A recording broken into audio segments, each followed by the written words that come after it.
पूरी भगवत गीता पढ़ने का तो आपके पास टाइम नहीं होगा, लेकिन मेरी इस 60 सेकंड की रील देखने के लिए आपके पास टाइम जरूर होगा।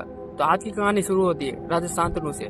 राजा शांतनु जो कि धृतराष्ट्र और पांडु के दादा थे और कौरवों और पांडवों के परदादा थे। महाराज शांतनु अपने पिछले जन्म में महाभिषेक के नाम से प्रसिद्ध थे।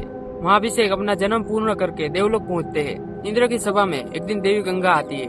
भूल से एक क्षण के लिए देवी गंगा के सारे कपड़े नीचे गिर जाते हैं। वह उस बात से पूरी तरह से अनजान थी, इसलिए सभी लोग अपना सर नीचे कर लेते। लेकिन महाभिषेक जो कि सभा में नए थे, वह उनको घूरते रहते, अपना सर नीचे नहीं करते। देवराज इंद्र महाभिषेक को देख लेते हैं और महाभिषेक को श्राप देते हुए कहते हैं कि तुम्हारी धरती पर सारी वासनाएं मुझे लगता है पूरी नहीं हुई है, इसलिए मैं तुम्हें श्राप देता हूँ कि तुम वापस से मनुष्य रूप में अवतरित होगे। देवराज इंद्र ने जब पीछे मुड़ के देखा तो देवी गंगा भी महाभिषेक पर मोहित हो रही थी। महाभिषेक के घूरने से देवी गंगा को कोई फर्क नहीं पड़ रहा था।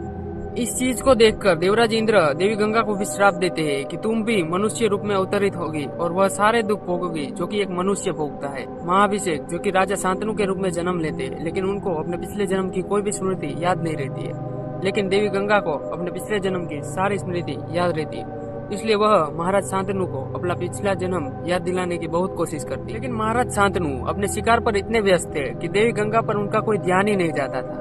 इसके बाद देवी गंगा हर रोज महाराज शांतनु का गंगा के घाट पर इंतजार करती थी।